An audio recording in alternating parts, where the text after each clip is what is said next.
Assalamualaikum warahmatullahi wabarakatuh. Salam sejahtera, salam persatuan Nusantara, dan salam sehat untuk kita semua. Kalau berbicara tentang Habib Alwi, sepertinya mereka ini adalah kelompok umat Rasulullah yang tiada tandingan. Umat Rasulullah pilihan yang dijamin bakal menjadi penghuni surga. Bahkan para pengikut-pengikutnya itu otomatis akan menjadi penghuni surga. Ya tentunya dengan merendahkan umat Rasulullah yang lain, bahkan semua makhluk di muka bumi ini. Tetapi kalau berbicara tentang habaib, tokoh-tokoh dari para habib ini itu sebenarnya nggak masuk akal. Seperti tokoh anime, seperti tokoh yang ada di sinetron-sinetron, seperti tokoh yang ada di film-film, bahkan seperti tokoh yang ada di Disney, Hollywood itu ya. Iya, karena mereka para tokoh-tokohnya itu tidak masuk akal. Mulai dari kisah-kisah khurafatnya, mulai dari hal-hal yang membuat para umat itu dikhawatirkan menjadi kelompok yang kufur. Ya, menjadi kelompok yang kufur. Menjadi kelompok yang tidak beradab. Dan kita sekarang sedang digiring untuk kembali ke masa lalu, masa jahiliyah. Dan ini harus kita cegah, harus kita lawan mereka. Karena tokoh-tokoh dari para Balwi ini adalah tokoh-tokoh fiktif. Kenapa? Ada bukti-buktinya. Assalamualaikum warahmatullahi wabarakatuh. Selamat datang guys di channel Diam Saudara. Tokoh goib dari klan Balwi, tokoh dongeng yang dijadikan tokoh historis. Berdasarkan analisis sejarah dan kurangnya bukti dokumentasi, terdapat indikasi kuat bahwa baik Ubaidillah atau yang disebut sebagai leluhur klan Ba'alwi dan putra dari Sayyid Ahmad bin Isa al-Muhajir maupun Faqih al-Muqaddam yang diklaim sebagai pendiri tarekat Alawiyah dan seorang mujtahid mutlak. Kemungkinan besar mereka ini adalah tokoh fiktif atau setidaknya tokoh yang sengaja dibesar-besarkan oleh narasi klan Ba'alwi. Berikut ini ada alasan mengapa kedua tokoh ini terindikasi sebagai tokoh fiktif. Iya. Yang pertama, Ubaidillah bin Ahmad bin Isa tidak tercatat di dalam kitab-kitab sezaman. Nama Ubaidillah itu tidak muncul di dalam sumber-sumber sejarah atau nasab yang ditulis pada masa hidupnya atau bahkan beberapa abad setelahnya. Kitab-kitab nasab klasik yang ada dari abad ke-4 hingga abad ke-9 Hijriah tidak menyebutkan bahwa Ubaidillah sebagai putra Sayyid Ahmad bin Isa al-Muhajir.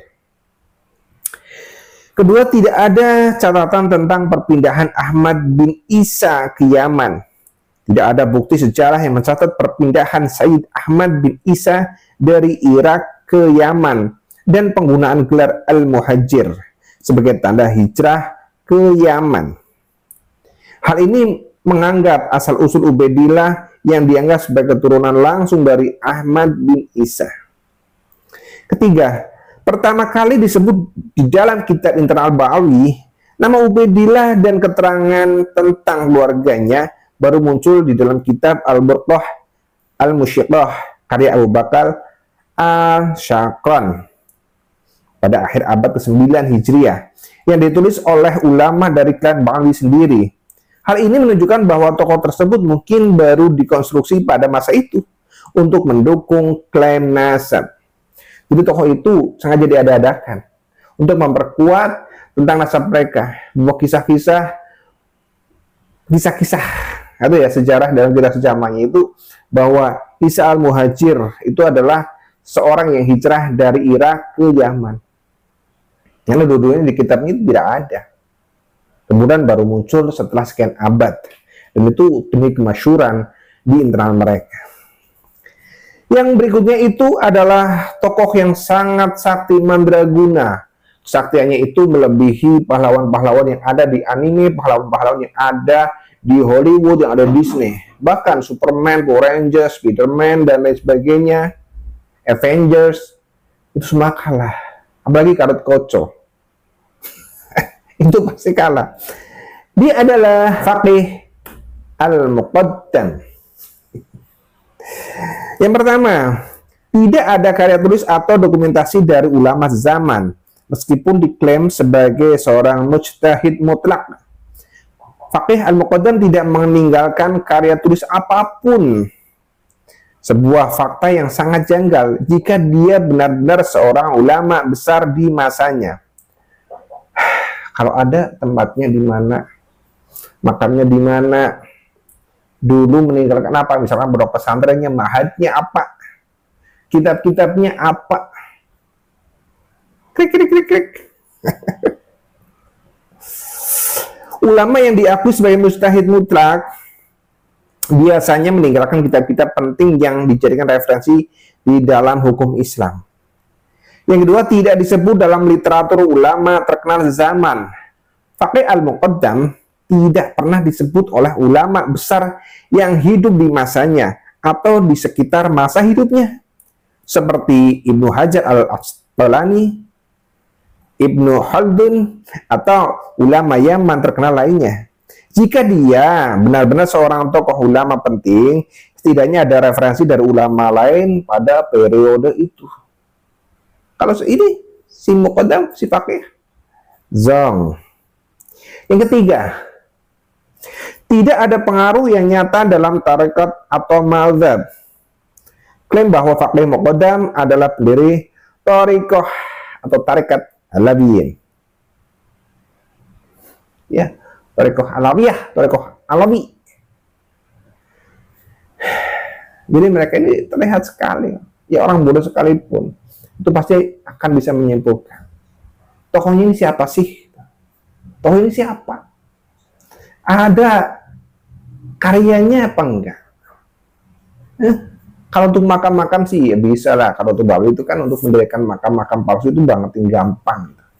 Tapi kalau untuk literasi dari kitab-kitab zaman, setidaknya kan ada harusnya. Misalkan nih di zaman sekarang, di zaman Presiden Joko Widodo, yang lagi rame itu siapa? Ada Prabowo, ada Anies Baswedan, ada Ganjar dan sebagainya. Nah, di zaman ini mereka itu sering tampil, maka di jejak digitalnya mereka pasti ada.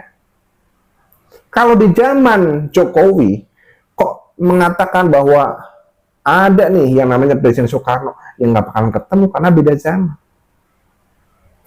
Tapi nyatanya di zaman faqih muqaddam itu tidak ada. Itu tidak ada yang menuliskan dari ulama-ulama terkenal. Oke, setelah jelas seperti itu ya, sekarang kita berpikir secara logis. Tanda-tanda tokoh Ubaidillah bin Ahmad bin Isa itu merupakan tokoh fiktif, termasuk faqih muqaddam. Yang pertama itu karena makamnya di Yaman adalah palsu. Konfirmasi makam ini ada di Yaman adalah sebuah penuturan internal klan Ba'ali sendiri yang keberadaannya didapat dari mimpi.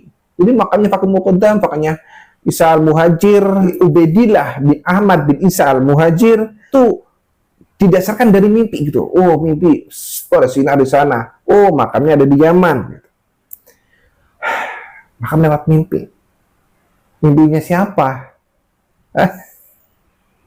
Padahal ada bukti kitab zaman, kitab Tanzibul Ansab, bahwa Sayyid Ahmad bin Isa yang diklaim oleh klan Ba'ali sebagai bapaknya Ubaidillah pindah dari Madinah ke Basrah, Irak untuk jualan minyak sampai wafatnya. Bapaknya itu di Irak, bukan di Yaman. Namun tanpa ada konfirmasi apapun, kepindahan ke Yaman itu tiba-tiba muncul. Karena tidak ada kitab zaman yang menuliskan ada perpindahan dari Irak itu ke Yaman. Kan ngawur. Kemudian Harith klan Ba'ali menginformasikan bahwa Ubaidillah bin Ahmad bin Isa itu adalah seorang imam. Maka ada dua keanehan bahwa seorang imam itu lebih tinggi dari syekh dan lebih tinggi dari mufti di sebuah negara. Mufti ini tokoh besar, harusnya masyhur, harusnya tertulis di dalam beberapa kitab. Kenapa tidak ada yang mencatat tokoh ini? Sedang tokoh lainnya tercatat di dalam kitab-kitab nasab sejaman. Berikutnya, kenapa tidak ada satupun karya kitab karangan Ubaidillah sebagai seorang alim? Apalagi katanya dia seorang imam. Lebih tinggi dari syekh, lebih tinggi dari mufti. Imam Ghazali saja sampai ribuan kitab beliau karang. Semua orang memiliki gelar ketokohan Islam selalu memiliki karya tulis. Tapi tokoh Ubaidillah bin Ahmad bin Isa itu tidak ada karyanya satupun. Apalagi karomah-karomah dari klan Balwi ini luar biasa. Tapi nggak ada buktinya sama sekali. Tinggalannya itu apa? Hasil karang itu apa? Masih kita mau harus percaya? Jangan percaya lagi. Jadi kesimpulannya, dengan tidak adanya bukti sejarah yang kuat, baik dari segi karya tulis, referensi ulama zaman, maupun pengaruh langsung dalam sejarah keilmuan Islam, Ubaidillah dan Faqih al-Muqaddam terindikasi sebagai tokoh fiktif. Ya, dengerin, tokoh fiktif. Kemungkinan besar mereka adalah tokoh-tokoh yang dikonstruksi atau dibesar-besarkan oleh narasi klan Balwi untuk memperkuat klaim nasab dan legitimasi spiritual mereka. Narasi ini baru muncul secara jelas dalam sumber-sumber yang ditulis oleh ulama-ulama dari klan Balwi sendiri pada abad ke-9 Hijriah. Jauh sekali setelah masa hidup yang diklaim dari tokoh-tokoh ini. Masyarakat tentunya harus lebih kritis dan ilmiah di dalam menerima klaim-klaim sejarah, terutama ketika tidak terdapat bukti yang mampu mendukung keberadaan tokoh-tokoh tertentu. Ya, jadi intinya para habib ini sudah semakin jelas kebohongannya. Tokoh-tokoh fiktif yang dijadikan andalan mereka, tokoh-tokoh fiktif yang dijadikan sebagai referensi, kemudian diakui sebagai leluhur mereka, itu adalah tokoh yang tidak jelas alias tokoh-tokoh gaib. Apakah kita harus percaya? Jangan. Karena ajaran para habib Balwi itu adalah ajaran yang sah dan menyesatkan. Kalau tidak mau tersesat, lepas dari pengaruh Balwi. Oke, mari kita terus jaga negeri dari tangan-tangan orang-orang jahat, dari para pencuri makam, dan dari para pencuri nasab.